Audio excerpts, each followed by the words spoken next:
Okay, good afternoon, everyone. My name is Joel Thacker, Executive Director, Indiana Department of Homeland Security. We do have a few folks on Teams here, as well as we have Superintendent Doug Carter, one of our members as well. So I'd like to call the August 29th, 2023 meeting of the Secured School Safety Board to order. And Mr. Goodpaster, if we could do roll call and determination of quorum, please. Joel Thacker. Present.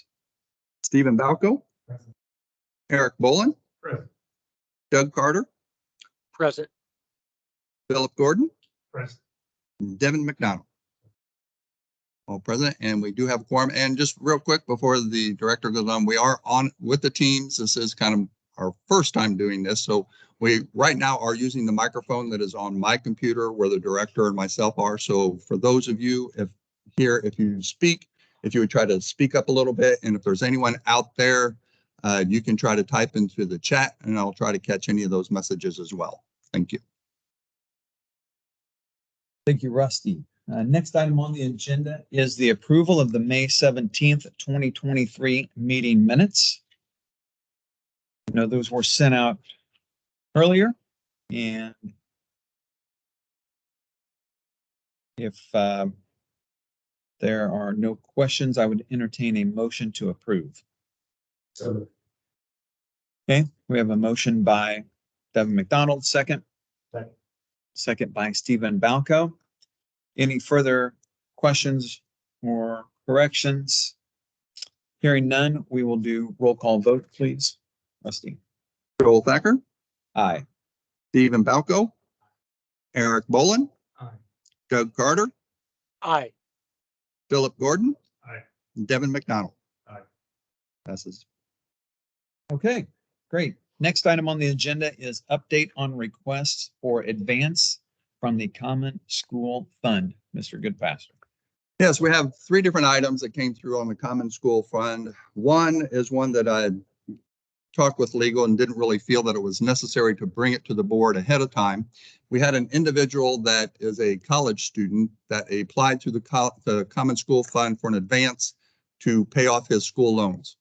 So that really wasn't an eligible item from the factor of what the Common School Fund for our purposes are. So I did just go ahead and reply to that person that that is not what this particular fund is for, and good luck in your future endeavors. Then we did have the one from Griffith Schools that had said that they were looking at it. And if you recall, we had a July meeting scheduled and ended up canceling because they had not given us enough information. They did recontact me and they actually withdrew their request. So Griffith Schools is no longer requesting an advance from the Common School Fund.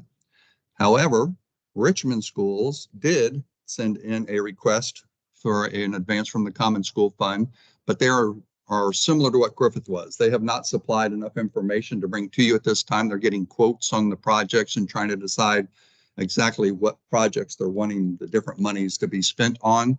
So once I get that information, then we would have 30 days from that time that we would have to reconvene to make a recommendation to the State Board of Education relative to the Richmond schools.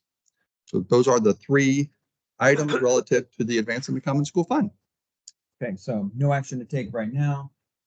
Griffith withdrew, Richmond still investigating. We'll follow up and then we'll go from there. Any questions on that? Okay. Next item on the agenda is school resource officer reporting and board reports discussion. Rusty, we'll start with you, and if Alyssa wants to follow up, Alyssa Schroeder, if she can. Yes, we had in the legislature, there was some additions to the school resource officer reporting. So Alyssa and I and Matt Butler and others have worked relative to developing the new questions that have come out of that legislation. Basically, those new questions relate to how many school resource officers you have, how much funding does it take to maintain those SROs, and what kind of funding does it take for the SROs. And then the other questions are very similar in nature, but they relate to a law enforcement officer. How many law enforcement officers do you have? How are they funded? and those types of things. So we are developing that form. Once that form is complete, then we will be sending it out with the help of Stephen Balco from DOE. We will be sending that out to schools so that they can start reporting back to us some more information that we hope to be useful relative to school resource officers and law enforcement officers in the schools. And then along with that, we also have the board has a mandate by that November 1st that they do have to make a report to the governor's office and the legislative council relative to an overview of school safety and including information on the grants, which once this meeting has concluded, and unless there's any issues, we will have the information relative to the grant funding information for that report. And then also is in school resource officer information. So once the schools report to us, which our plan is to give them till October 1st, right, Alyssa, to report that information back to us. This report that the board has to do is due November 1st. So then we will have that information.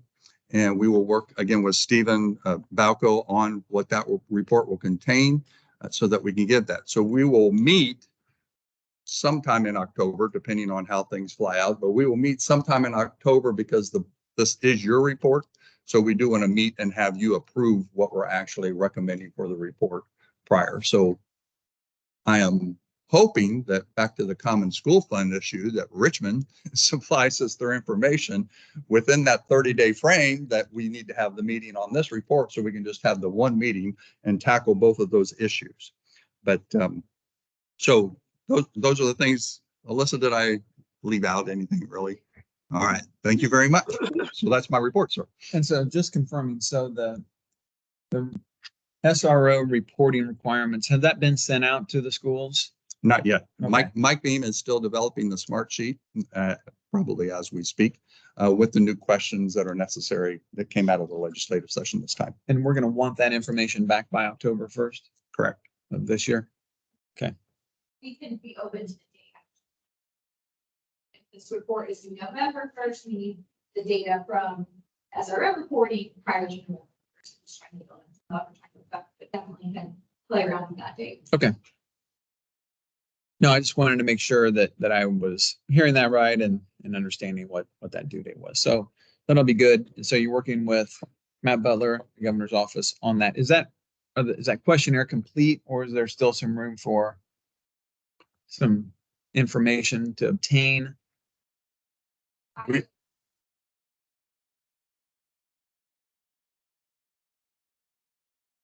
Okay.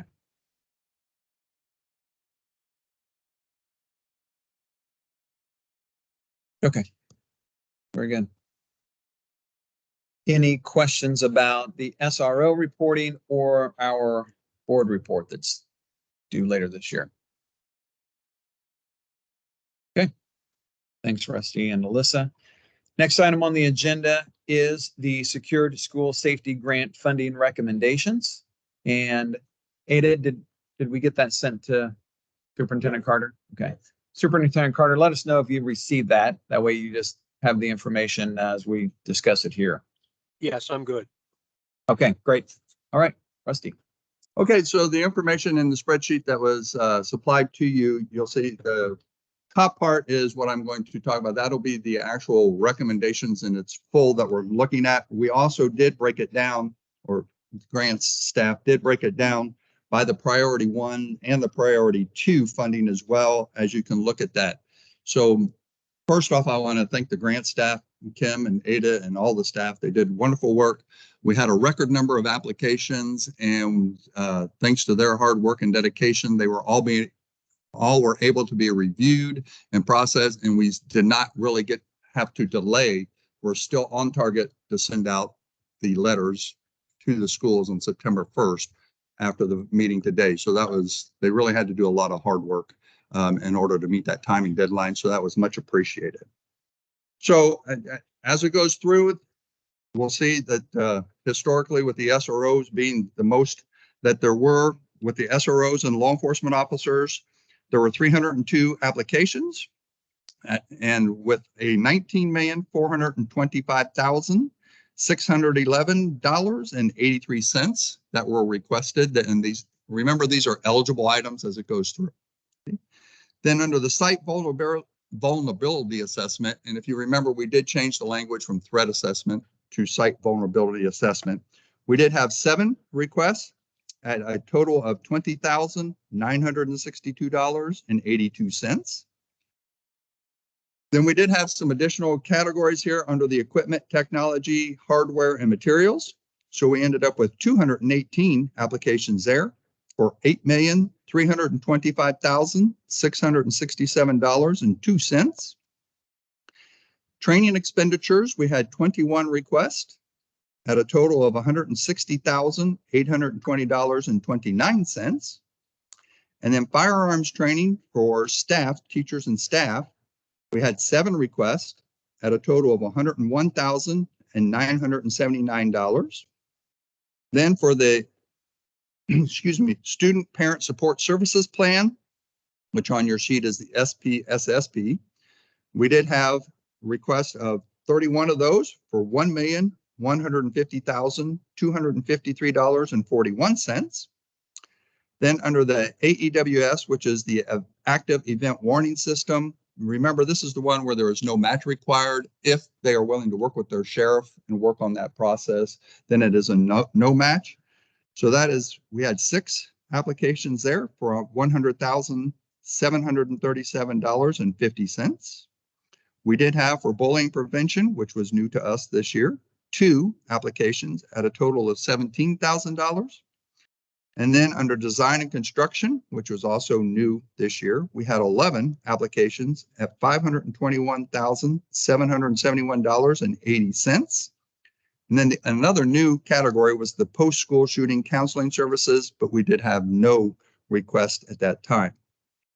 So what this covers here is we're asking for is the 605 applications. That comes from 474 schools made application. We have the 605 eligible categories that I just went over there for a total of $29,824,803.67 is what the staff is recommending and asking the board to approve for the recommendations for funding this year from the Secured School Safety Grant. As I said, you can see it was also broken down by category 1 and category 2. The reason we did that is because that is what we are funding. We are funding all eligible priority 1s and all eligible priority 2s that came from schools. So there were 430 that were fully funded out of those 474 schools, and there were 44 that were partially funded. The reason they may have been partially funded was because they may have either asked for a non-eligible item, or they may have had a priority 3, a priority 4, and I think we even may have had a priority 5, but those were not, we did not have the funds for those, so those were not funded. There were none of those 474 schools that were completely denied. They all schools either, excuse me, going through puberty again there, all schools were either fully funded or partially funded through this process. So those are the figures that we are recommending. Okay. Thank you for putting those together. So some of these areas were changed in the legislature at the beginning of the year, which is very exciting to see. You know, we've had quite a bit of discussion about listening to schools, and I think there were schools that had requested some items, but they weren't eligible by statute. And so when we kind of looked collectively at, you know, what are a lot of schools asking for in the same regard, the General Assembly worked to add those additional items. And I think schools have certainly taken advantage of that. Under equipment, technology, hardware, materials, I think there were some new items under there as well. There are total subcategories. Grant says build a report for us, and I can provide a breakdown of those numbers after the award letters go. Sure. And then, the firearms training for teachers and staff, the bullying prevention, design and construction, and post-school shooting counseling services are all the new items as you pointed out. So any comments, questions from the board? What kind of projects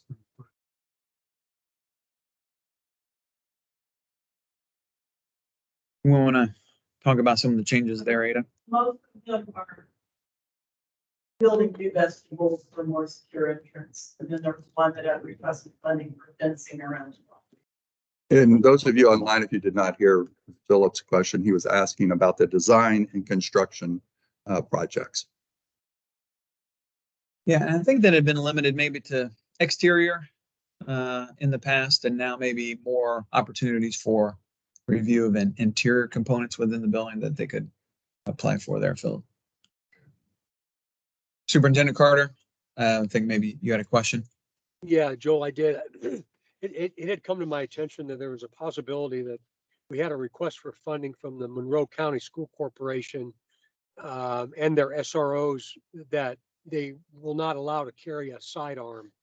Looking at this spreadsheet, it appears that they've requested 100, or they, at least the recommendation from staff is that they receive $100,000. Am I reading that correctly?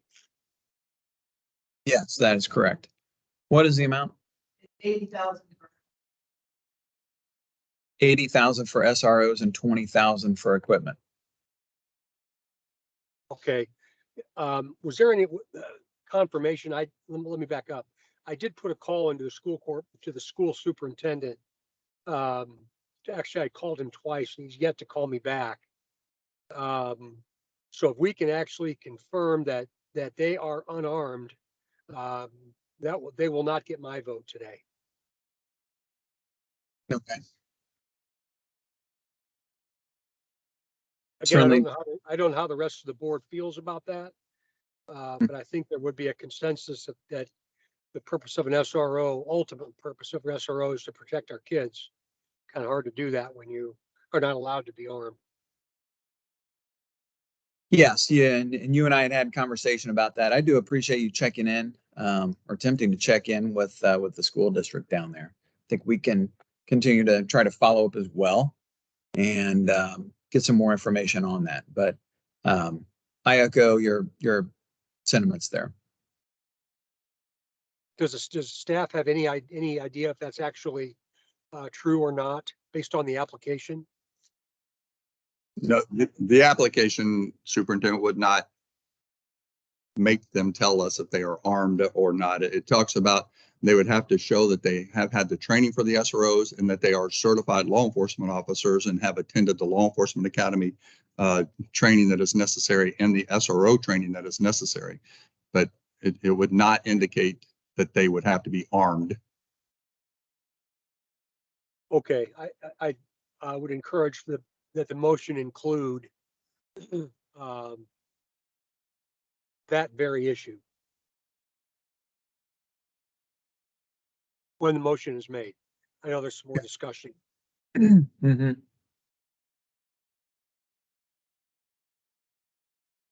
Would that be like a consideration of, I mean, I don't know how we can attach that stipulation necessarily, recommendation. I don't know if it's happened in the past. This is. Jonathan, you have any thoughts on that? I think you motion. If the board wanted it to be contingent upon the officers being allowed to carry a firearm, we can make that part of the motion. And if we find out through further conversations that it's not, that their officers are not, because if their SRO is not armed, then.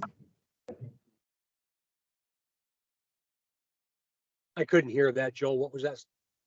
I'll repeat it to you here in just a second. The SRO is not.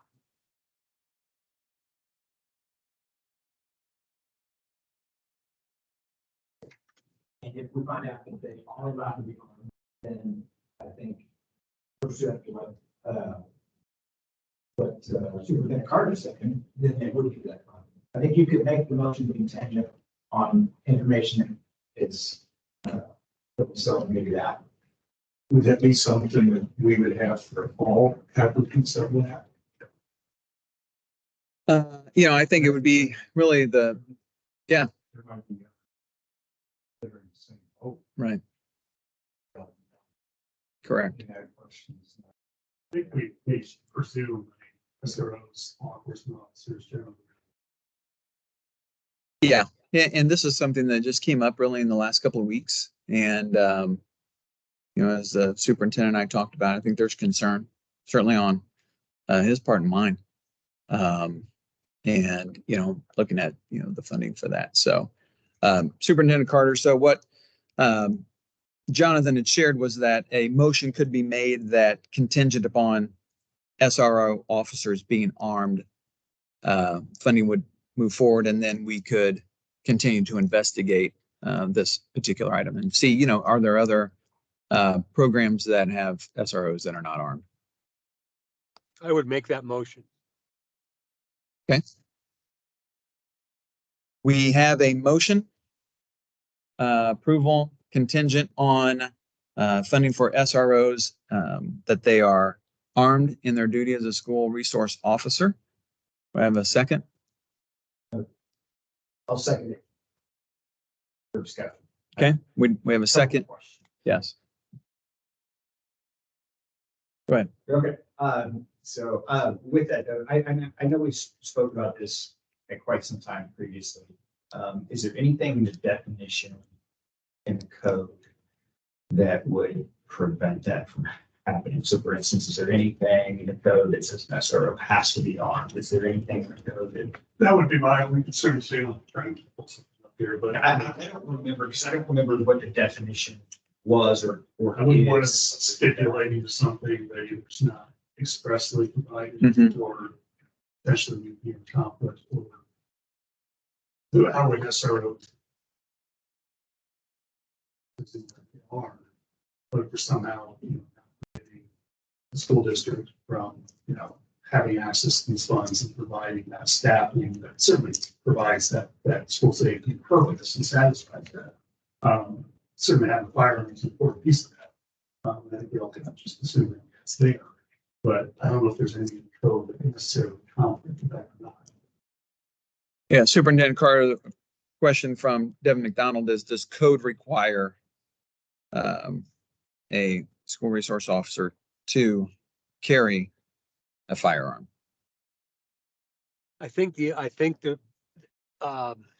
in the definition of a law enforcement officer, it's been a while since I looked at that statute, but we had this very issue for a couple of different reasons. I can't remember. I can't remember what the definition says. I think if we do it any other way, though, we simply be supplanting administrative staff with some level of service. So it just seems to me that you either are or you aren't. And if you aren't, then I don't think that's the intent of the funding, or was the intent of legislation all those many years ago. It actually was post 2012 when all this began. So we'll look Oh, that up. I don't remember, Joel. I'm sorry. I know we talked about it in the past. Yeah. And then my follow-up was if we put that condition on them, they can't meet that condition, is an appeal that they have to go through, or because I would envision if that scenario arises, they may be interested in. Mhm. I know we've dealt with those in the past with the board, still the case. Do you know, Jonathan? Sir, appeal process? Like if they want to, yeah, submit it different. No, appeal the decision. They don't get. Appeal the decision, yeah. Another option would be to give them a chance to come up with $80,000 worth of other projects.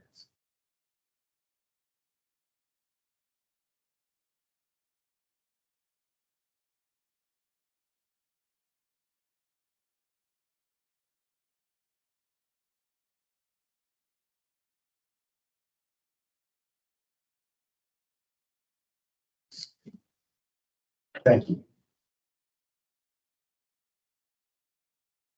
So we'll look into the requirement as for a law enforcement officer carry a firearm, and then look into that appeals process as well. We have a motion and a second. Any further discussion? Okay, hearing none, roll call vote, please.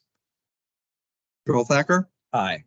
Stephen Balco, Eric Bolin, Abstaining from the Thank you. Doug Carter, I didn't hear the previous two votes. I'm sorry.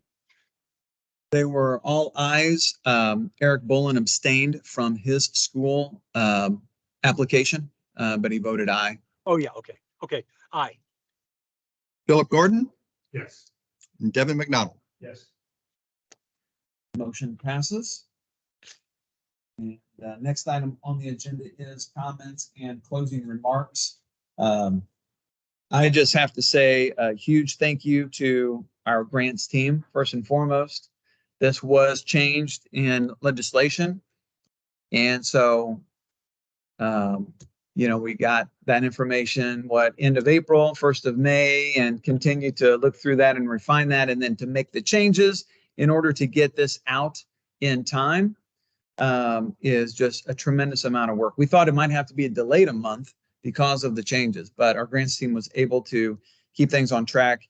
Very grateful. I additionally want to thank the governor's office, Matt Butler, working with our staff here, Rachel Elick, who worked with our staff internally, Rusty, Alyssa, our legislative team to help get those changes made that I think are better for, I think it increases school safety, and I think it helps learning environment as well. So thank you all for your work on that.